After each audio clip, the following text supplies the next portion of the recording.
loneliness. Let me ask you one after the other. How can we enhance emotional loneliness? How can we improve in it?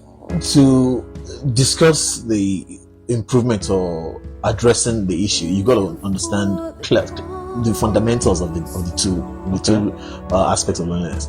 A social loneliness is an expressive form, while emotional loneliness, if you like, is an internal form.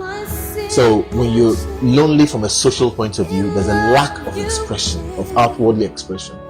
And when you're lonely from an emotional point of view, there's a lack of introverted expression. How do you address it?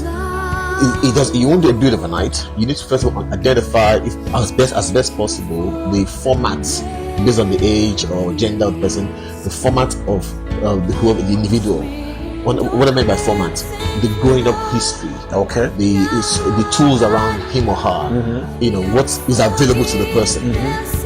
You then need to, once you understand that the dynamics, you need to work with whatever that person is comfortable with. Not everybody is comfortable with medication, with therapy, with group therapy, whatever the person is comfortable with, in terms of addressing the internal.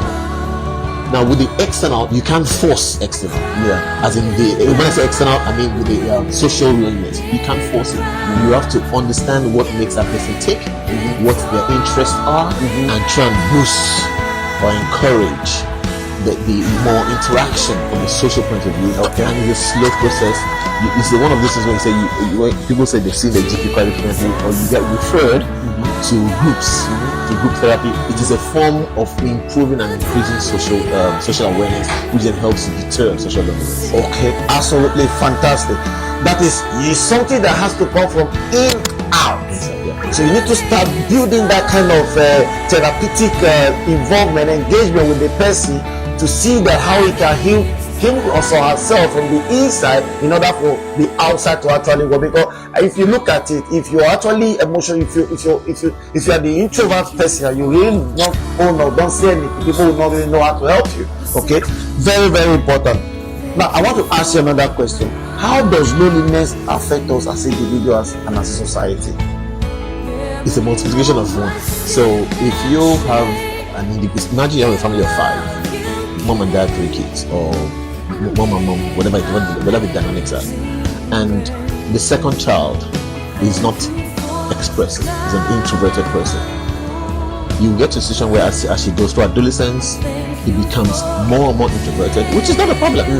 But when that introversion begins to affect that child mentally, okay, or physically, when it begins to alter his ability to express himself, either academically, socially, sports-wise, that's when it's a problem. Okay. And if that doesn't mean you don't get employment, doesn't mean you might not even have relationships. You might have relationships because you're exposed or you're introduced, but you're going to a relationship where even though you're in a relationship, you're still not very expressive. You keep everything internal. So your partner is forever struggling to get you to open up, and you are telling what's going on, tell me what's going on, and you're like, never mind.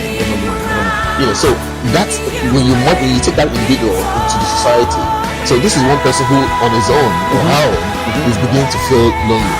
You push that person into society, and you then go into society where you're being active in society, you're being productive, but from a social point of view, you're on your own. There's no connection to where you are. You're at work, there's no connection there. You are at the bar, but you just go there, you sit in a quiet corner, and you have your drink. You're not really connected. You're at the football club, you go in, you do what needs to be done, but you're not really connected.